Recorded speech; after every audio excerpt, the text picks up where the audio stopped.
Last time on the Skip and Josh podcast. And it says at the top of the letter, to the parents of Josh Obadia. So what am I, like a 10-year-old kid in school and you're sending a letter home to my parents? Like, what is that? So they think you're 17. Or 7. Or 7. But like, what 7-year-old has an aeroplan? You're listening to the Skip and Josh podcast with Skip Sherman and Josh Obadia. Okay, Skip, so today we're going to talk about our favorite holiday movies, and we'll get into the rules and regulations later on in a minute. But before we get to that, I wanted to tell you I started watching 2 new shows since the last time we spoke. And one of them is actually a new show. The other one is only new to me, old to you. And that's The White Lotus, which I know you've been watching. But Yeah. I'm only on episode 2, so you can't talk about it because I'm way behind. But you're on season 1, right? Season 1, episode 2. So Okay. you can't tell me Yeah. anything. No.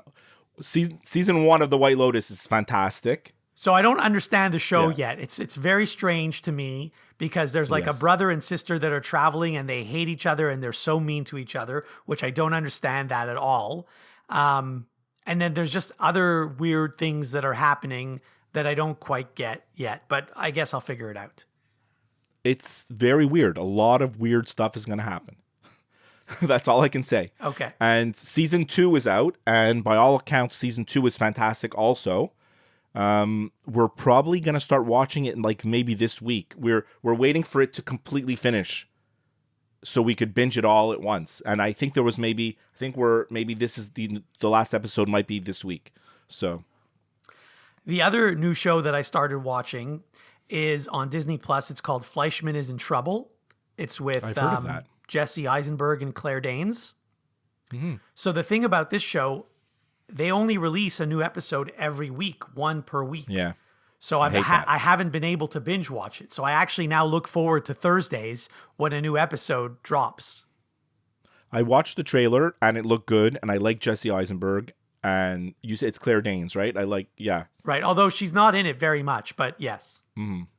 It looks like a cute and clever show, but I'm not really actually sure what it's even about. I wouldn't call it cute. It's a serious show. Oh, okay. I mean, yeah, there's Okay. some cute parts, whatever, but it's not a comedy.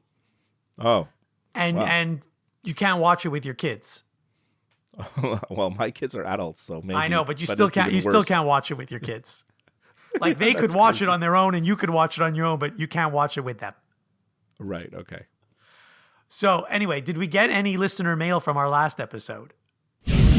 Mailbag. We certainly did. I have some interesting mail. We got a lot of reactions to our songs from what you said was the best year of music, 1994. Yep. Derek from Montreal. Josh's list was almost perfect. I'd sub out Blur and Toad the Wet Sprocket, even though I love that band, for Counting Crows around here. Now, the thing is, I'm stopping Derek's mail right here because that album was released in 1993. And I was going to include the Counting Crows in my list, and I think you were too. And we both realized it's ineligible. So actually, someone I was talking to this week, I told them what we did on our last episode. And the first thing they said to me is, I hope you had Mr. Jones in your list. I said, well, I wanted to put Mr. Jones in my list, but the album was released in 93, so I couldn't. Right. He also mentions Cracker. I guess the song was called Low. Is that it? Or is it the other way around? Yeah, I love that song, but I thought that album was released in 93 as well. I think, Very anyway, possible. I have to look that up. He said, I maybe have Longview as my Green Day song. I don't know how you feel about that song, but I like it. Someone else in another mail, someone else mentioned it. An honorable mention to Far Behind by Candlebox. I don't even think I know that song. I don't think I know it either. He said an amazing song that I discovered a few years later. Okay. The episode took me right back to Friday nights at Annie's on Park Avenue. Now, so Derek understands the music of the 90s. He gets it. He was part of it. He liked the same music as us. We were into it. Dan from North Carolina. Hey guys, yet another music roundup where I wonder who 80% of the artists are. Clearly on the other spectrum of music. We'll concede on artists such as Green Day, Pearl Jam, Dave Matthews Band, and he liked our discussion about Shom FM and Montreal Radio, but clearly out of touch with you guys. And to make things worse, I loved MC Mario. Oh, God. All kidding aside, great show as always. Thanks, Dan. Thank you for listening.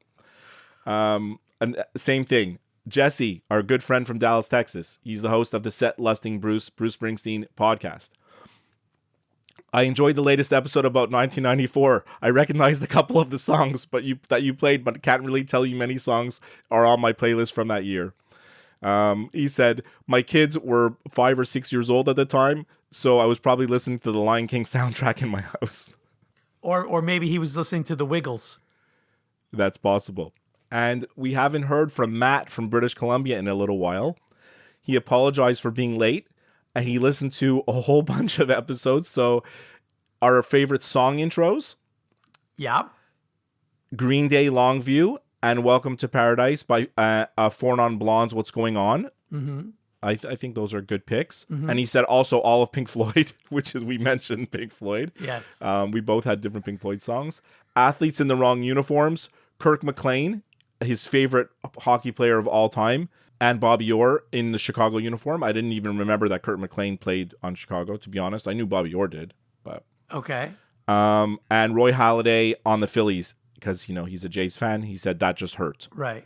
That's all I got from that. But you messaged me after our episode. Did you search it on Twitter? Like, you sent me a link to this thing that said... Yeah, because we were talking about how one of the songs you had on your list sounded exactly like a Sister Hazel song. Yeah, I told you when I said Runaround, when I talked about the song Runaround, you said there's a song exactly like it. And I told you it's Sister Hazel, All For You. But you found a link that said Runaround, All For You, and Roll To Me by Del Amitri are all the same song. And I disagree with that completely. Roll To Me doesn't sound like them at all. Right. Somebody tweeted that years ago, and I happened to find the tweet. So they think that not only are those two songs the same, but they think the Del Amitri song also sounds the same. I'm not sure I agree with that third one.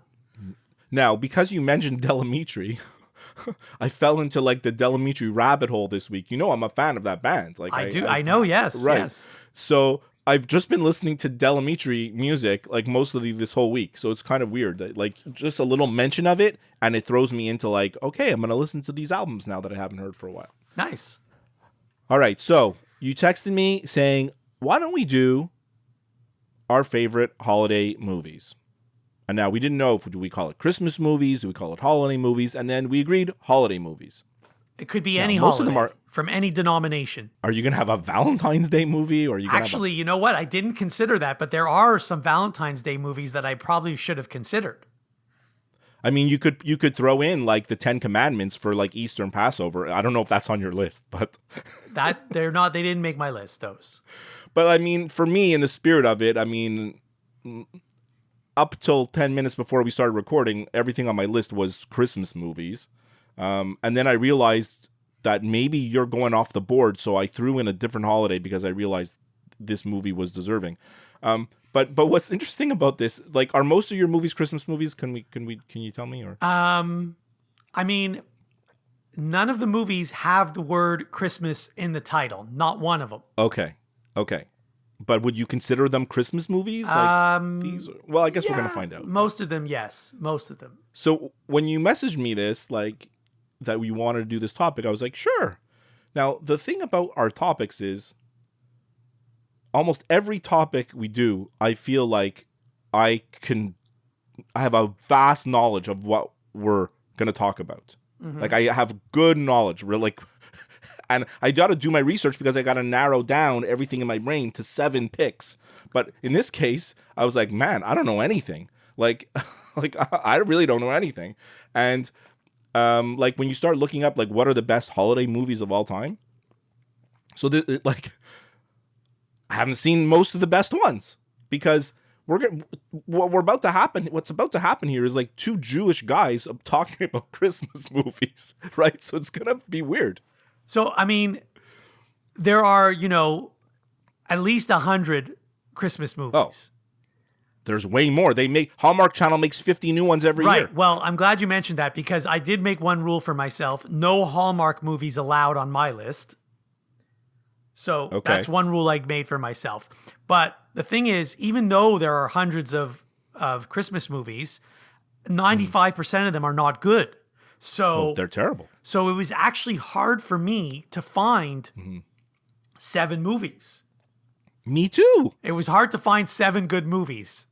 That's what I'm saying. Usually for me, we did what was the episode where I told you I narrowed it down to 55 songs, and then you're like, what? I'm like, when we did the song intros, I told you I had 35 choices, and you're like, excuse me? And then I got it to 7. But did you look up the best Christmas movies ever? So I did a Google search. The thing is, doing the Google search helped me with 1 or 2 movies that I had seen, but I didn't realize that they were holiday movies. So I added them at the bottom of my list. But can I ask you? Yeah. Miracle on 34th Street. Have you ever seen that? No, so I didn't include it because I haven't seen it. It's a Wonderful Life. I didn't include it because I haven't seen it. A Christmas Carol. These are the movies that people who celebrate Christmas, these are the movies that people watch every single year. And we're both saying right now, we've never seen any of those. Well, one of the criteria is I've had to have seen the movie in order to include it in my list. Of course, I know. I just think it's so funny that we're going to make our favorite movies, but literally the ones that are considered the greatest of all time. The thing is, these are not the greatest of all time. These are my favorites. I actually like these movies. If these movies come on the television, I will watch them. Right, got it. So... And that was interesting because there's some others, obviously, that I didn't see either, that are kind of new and that are popular, like Elf. I've never seen that. My daughter says it's the greatest. I've never seen it either. Now, it's interesting. You mentioned new movies. There's a movie that I saw the commercial for recently. I thought it was a new movie. Turns out it's from 2020, so relatively new, but not brand new. And the trailer looked good. So I actually watched it yesterday, and it made my list. I can't wait to hear what this is. This is something.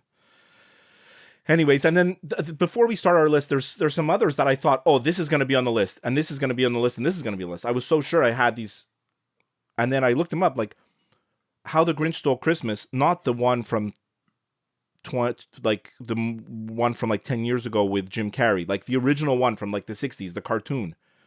It's only 26 minutes long. I didn't even realize this. I never saw it, so I can't. You never saw that? Include it in my list.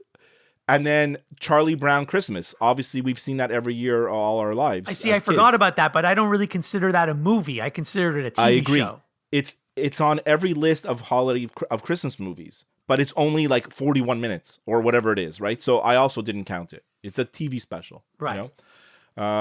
Anyway, so what makes a good movie? What makes a good holiday movie for you, Josh? Well, it's not that it's what makes a good holiday movie. It's did I like the movie, first of all? And is there a holiday angle in the movie? Okay, I see where you're coming from. So these, like I said, none of them have the word Christmas in them, and they're not necessarily holiday. They're not necessarily Christmas movies. They're not movies about Christmas or about a holiday.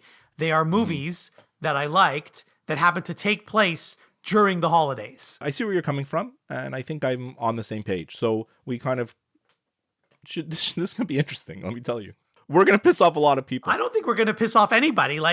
These are good movies. You can watch them, and I'm sure, a lot of people have seen most of these movies, and they'll say, "Oh, yes, I like that movie," or "No, I didn't like that movie." Right. Okay. And because it was so hard to just get 7, I only have one honorable mention. Yeah. Well, I mentioned some of these others already, but we'll go ahead. I'll say the honorable mention because it didn't make my list. And it's actually not a Christmas movie. It's the movie from 2011 called New Year's Eve with Sarah Jessica Parker and Jessica Biel and Ashton Kutcher and Michelle Pfeiffer and Zac Efron. But that looks like trash. It wasn't a great movie. But isn't Taylor Swift in that movie? Oh, I don't know. Was Taylor Swift even around in 2011? Of course, yeah. I don't know if she's in it. Anyway, like it's not a great movie, but it's a movie about the holidays. And Oh no, I'm getting that movie mixed up with the Valentine's Day movie that you mentioned before. To me, it's almost like the same. you know what? Actually, that Valentine's movie that you're thinking of is almost identical to this New Year's Eve movie. But I never saw the Valentine's one, so I can't even include it in my list. Oh, that's wild. All right, so enough of the preamble. Let's get into the list. Number 7. Okay, so I told you that I watched a movie yesterday just so that I could possibly include it in my list. So the pressure was on because it was like the movie's auditioning to be in the list. Right. So it's like, if you like it, you're in. If you don't, you're out. And it made it into my list. It made it at number 7. And if you didn't like it, what would have happened? You would have had to watch something else. No, I would have included New Year's Eve as my number 7. Okay. So, as I said, it's from 2020. I'm sure you've never heard of this movie. Well, I don't know. I shouldn't say that. It's called Happiest Season. So, these are the people that are in the movie. Kristen Stewart, Mackenzie Davis, Mary Steenburgen, Alison Brie, Aubrey Plaza, and Dan Levy. You've heard of most of That those is an actors. amazing That is an amazing cast. Right. But have you heard of the movie? Never. Right. So, I'll tell I you a little love bit Kristen about the Stewart. movie because you never heard of it. Yeah. Yeah. So there's two girls in the movie who are lesbians and they're dating. And so it's, getting close to the holidays, and one of them is going home to spend Christmas with her family, as she does every year. And she wants to bring her girlfriend with her. The problem is she hasn't told her family that she's a lesbian. So if she brings her girlfriend, she has to say something like, "Oh, this is my roommate, not my Oh, girlfriend." brother. So she brings her girlfriend and they pretend, and then I won't tell you the rest because I don't want to spoil the movie. Okay. This sounds like not a good movie, but it does have a great cast. I trust Kristen Stewart. I trust Mackenzie Davis. I think they're great. So, Dan Levy, I mean, obviously he's the funniest thing there is. So, there's potential there. I liked it. I mean, again, it's number 7. It's not number 1 on my list, but I liked it. So number 7 for me, you said no Hallmark movies, and I did adhere to that. But what happened is the Hallmark movies have spawned a whole genre of movies now, right? Like Netflix makes their own Christmas movies, and Prime, and like they like Netflix has a whole bunch of their own homemade of these holiday movies, and this is one of them. And I mentioned this last year, or I mentioned this movie at one point. It's called Love Hard. It's from 2021. It's funny because when I went to Netflix yesterday to watch Happiest Season, which is also on Gem, by the way, CBC Gem, I typed in Happiest Season and Love Hard came up. Okay, well, Love Hard is really kind of stupid, but it's quite entertaining, right? So it's with Nina Dobrev. Do you know this actress? She's Canadian. No, I don't know her. She was on Degrassi, actually. That's kind of why I like this movie. And this actor, Jimmy O Yang, who I never heard of before this. So they're like this. It's like this very flashy Los Angeles girl, Nina Dobrev, who falls for a guy on the East Coast through a dating app and decides to surprise him for the holidays. And when she gets there, she discovers that she's been catfished. He doesn't look like anything, and that's the principle. But obviously, you know how these movies go, right? She does end up with him, and it's kind of silly. But the reason why I like this is that he likes the movie Love Actually, and Okay. she likes the movie Die Hard, as Christmas movies, and that's why the movie's called Love Hard. And there's a part of the movie at the end that ties that kind of premise together. The movie is super predictable. It's a modern twist on kind of this classic holiday kind of stuff, but it's entertaining. Number 6. Okay, great. So next for me is from 2006, and it's called The Holiday. Oh my God. What? That's my number 6. Okay, so the one with Kate Winslet, Cameron Diaz, Jude Law, and Jack Black, right? Yeah, that's my number 6 too. Okay, good. We're going to have a lot the same because remember, we struggled course. to get 7, so they're probably going to all be the same. But sometimes we have some the same, but they're not as slotted at the same number, you know? Right. So anyway, this movie This is a great movie. This movie's on every year at this time of year. I think it was already on last week, and I think it's on again tomorrow. So, you know, I'm not going to sit there and watch it from beginning to end, but if my TV's on and it's on, I'll be doing stuff around the house. And I think it's actually quite a funny movie, and some parts are really funny.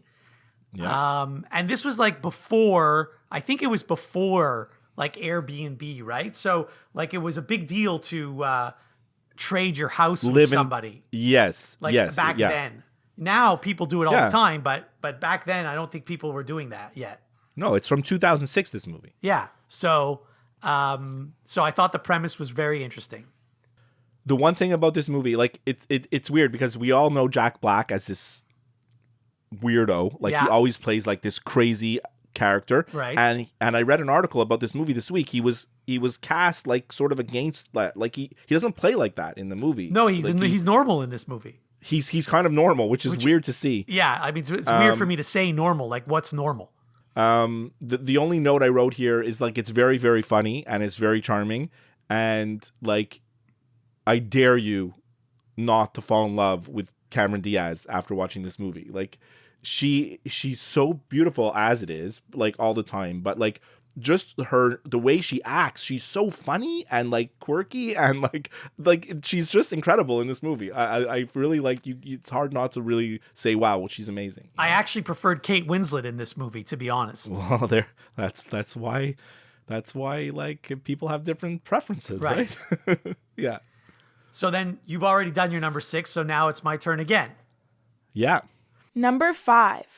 Okay, next for me is from 2001, Serendipity, with Kate Beckinsale, a different Kate, John Cusack, who of course I love, and Eugene Levy is also in it, who of course I love. So I can tell that you don't like this movie. Well, is it a holiday movie? It happens around Christmas. Apparently it's a holiday movie. I didn't call it a holiday movie, but when I Googled holiday movies, it came up. Tell me what you like about this movie. It's just... What do I like the story, you know? They meet by accident and was it in a bookstore or something? And then they can't find each other and somehow they find each other again. Like, what are the chances? Yeah.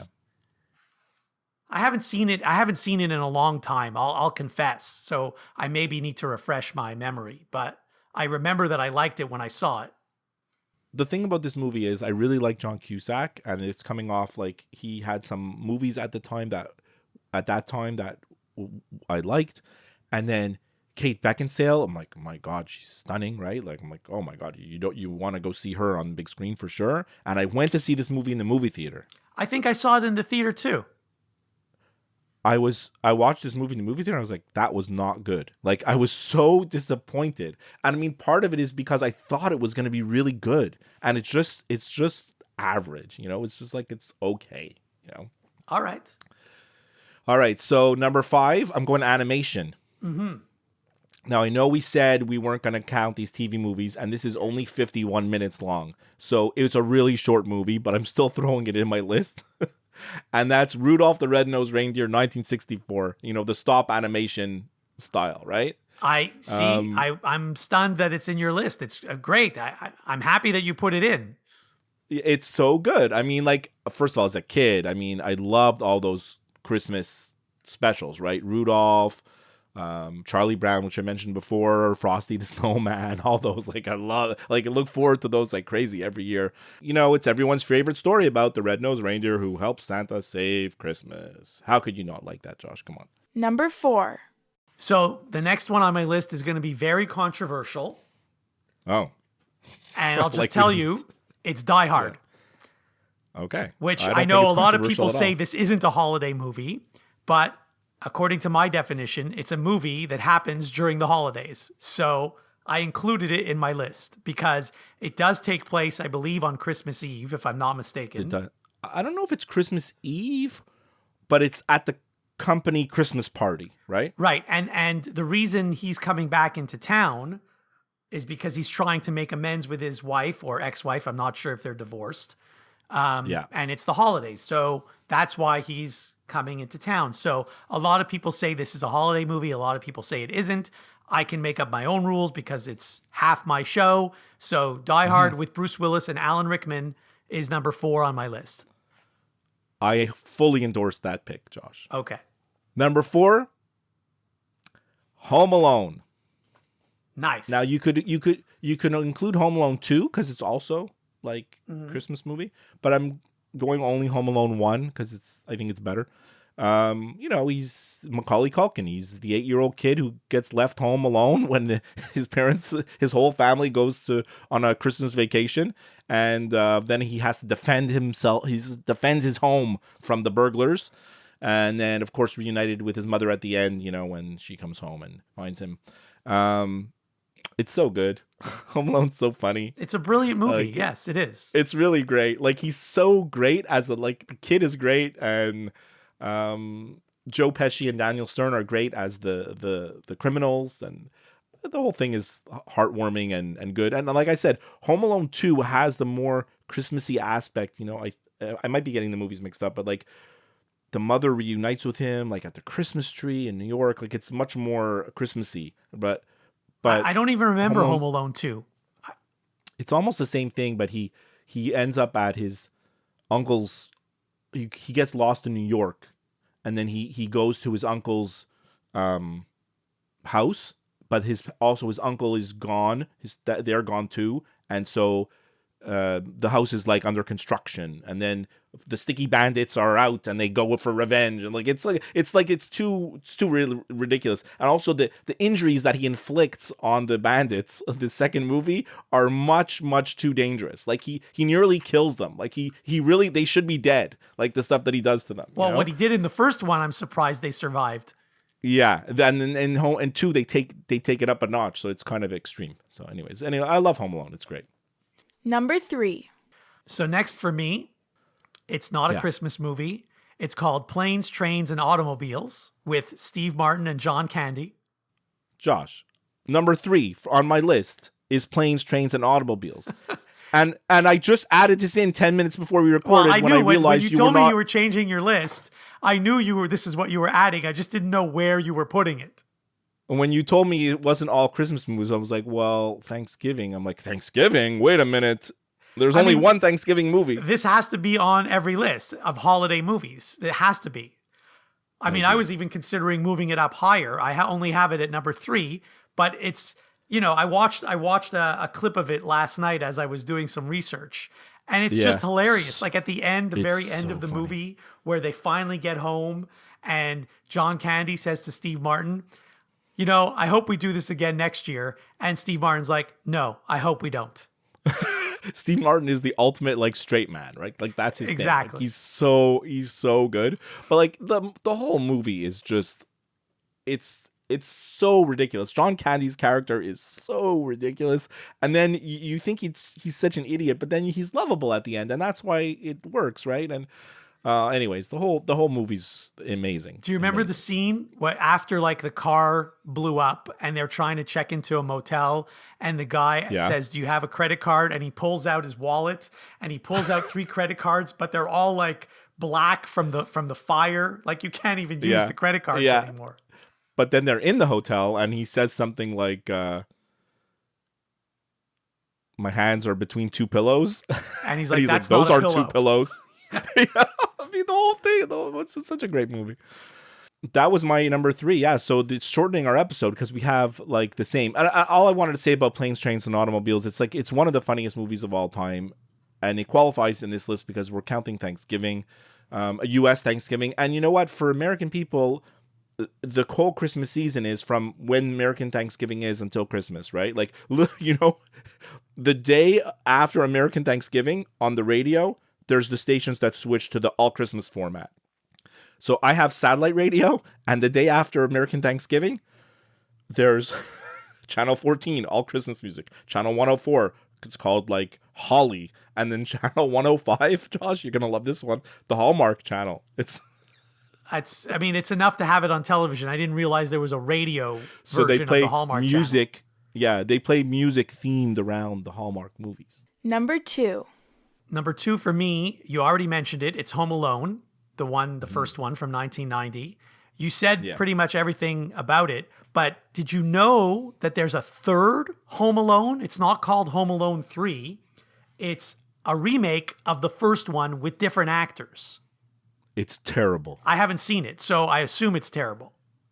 My daughter was on a bus trip once with school or one of her extracurricular teams, either gymnastics or cheer or one of those. And there was a TV in the bus that had like a DVD player. But the only DVD that the bus driver had was Home Alone 3. Right, I've never seen it, so that's not the one that's on my list. The one on my list is the original one from 1990. Yeah. Good stuff. And so I just want to mention, you know the game that people play, like 6 Degrees of Kevin Bacon?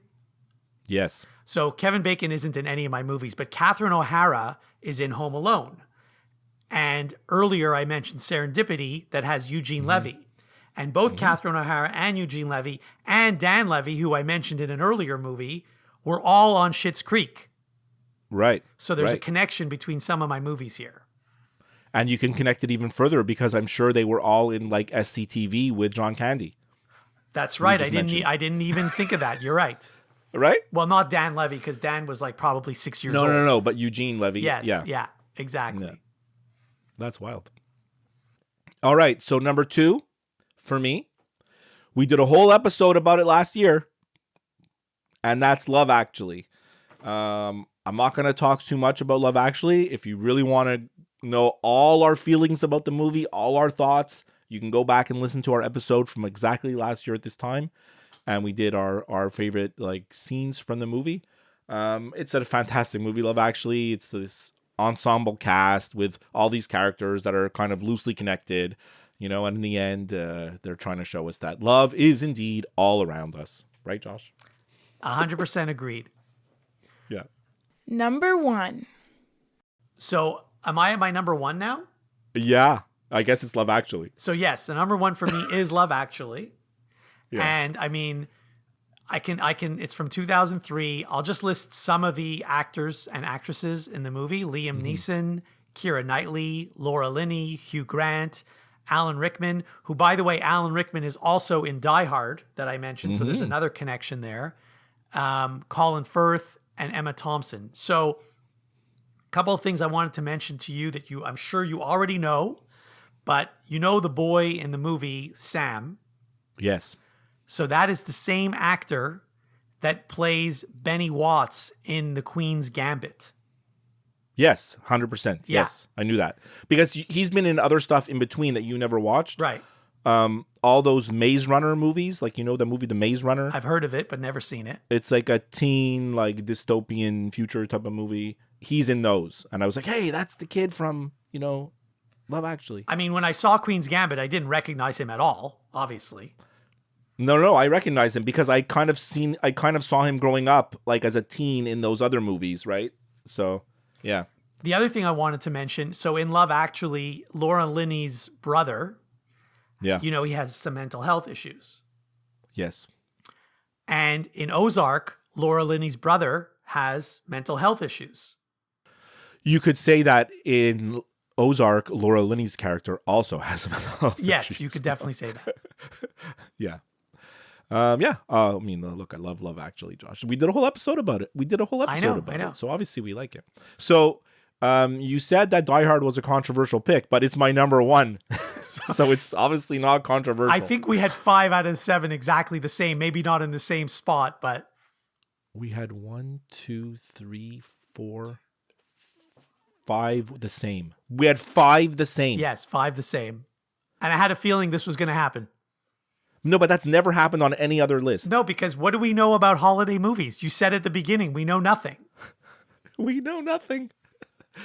So Die Hard, Josh, I mean, it is controversial. There's this debate on the internet among people, among friends. Is Die Hard a Christmas movie? Now, by your criteria, it is a movie that takes place around Christmas. Does it have a lot of Christmas spirit stuff, love story, this? Not so much, you know, a little bit. I mean, like you said, he's trying to get back with his ex-wife and they do reunite at the end. You know, generally like a movie about a guy trying to save hostages from La Nakatomi Plaza is not a Christmas movie. But it is. To me, it is. And I'll tell you the proof. This is the proof. Okay, let's hear it. Is it the only Christmas movie ever that was actually released in the summer? Like, because this movie was released in the summer when it was in the movie theater. I didn't even know that till you just said it now. So I mean, I remember going to see it. I told you, like, I think on another episode where we talked about this. This is the first movie ever in my life that I went to see twice in the movie theater. Like, right, I did. I remember you right? saying that. Yes. So it was out in the summer. It was 1988, but the proof that it's a Christmas movie is that every year it's on TV at Christmas. So people do think it is a Christmas movie, right? Like, that's the proof. You turn on your TV next week, it's going to be on, you know? I mean, I heard two colleagues of mine talking about this movie at work the other day, and one of them was adamant that it is a Christmas movie. I wasn't even involved in the conversation, so... I mean, they get back together. At the end of the movie, they play Let It Snow, Let It Snow. Yes, like, that's right. So, like, come on. Like, what else do you need? And again, we make the rules. It's our show. I mean, it's just as much as a Christmas movie about, like, a girl coming back to her old hometown to try to save the candle factory that's about to close. Like, that's, you know, like the premise of every Hallmark movie. It's the same. Well, what makes that a Christmas movie? You know, that happens around Christmas too. Anyways, so that's our list. I hope everybody liked it. It's weird that it was all the same, but what can we do? And we had some in the same spot too. That never happens. It never happens. Sometimes I feel weird when we have like some the same and they're not in the same spot because like I don't know what to say about it because I know it's going to be coming in my list. It's like, so when they're in the same spot, it makes it much easier for us, you know? The Skip and Josh podcast is available wherever you listen to podcasts. If you listen to the show through Apple Podcasts, please leave a review. To interact with the show, send an email to skipandjoshshow@gmail.com. Follow the show on Twitter and go to Facebook to like the show page. And now for some final thoughts from the guys. So you're on Twitter, right? Well, yeah, but as our account. So technically I am representing me and you. No, but you have your own personal. Yeah, I have my own, but I haven't Right. logged into I barely log into it. So you know when you go to someone's Twitter account, you can see who they follow and who follows them. Of course. So I don't know, have you eaten at KFC recently? Not in like, well, not eaten, but like ordered, like maybe like last year. So you know KFC has this slogan, or at least they used to, how they put 11 herbs and spices in their chicken, right? Uh-huh. Okay. Uh-huh.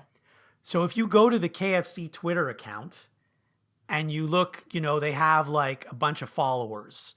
I don't know, thousands of followers, I think. Yeah.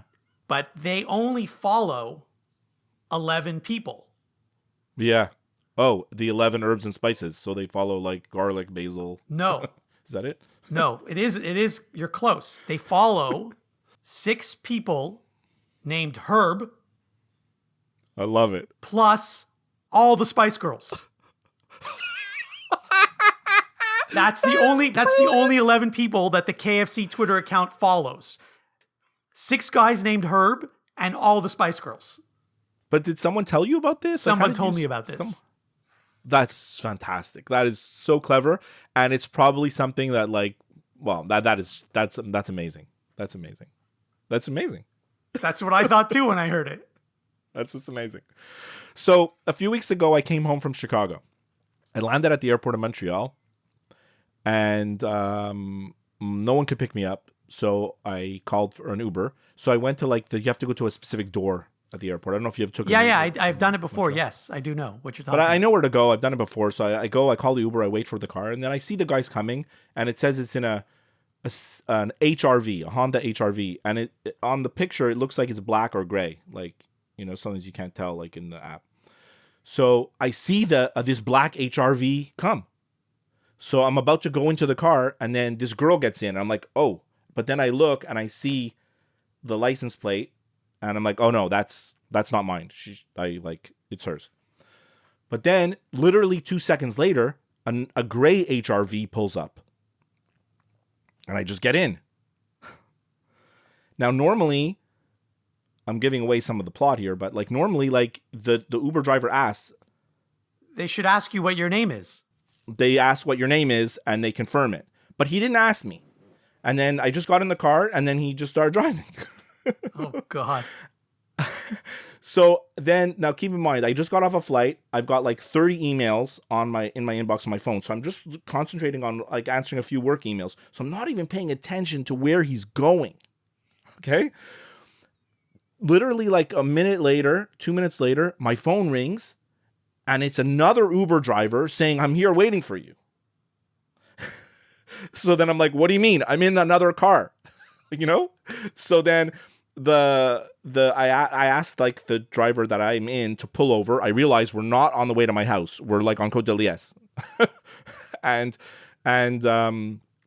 so then I'm talking to this guy, and the Uber guy that's waiting for him, he's getting mad. He's getting mad at me. And I'm like, dude, why are you yelling at me? Like, I got into the wrong car. I'm sorry, but like, why are you yelling at me? I can't fix that now, you know? Like, what do you want me to do? Walk back? Like, so he gets on the phone. I put him on the phone with my driver, and he's getting mad at him because basically, like, they don't want to cancel, you know? Like, they don't want to cancel. If the guy that got mad at me, if he cancels, he's going to get in trouble because it's like he canceled when he's there, you know? Like, so anyways, he cancels.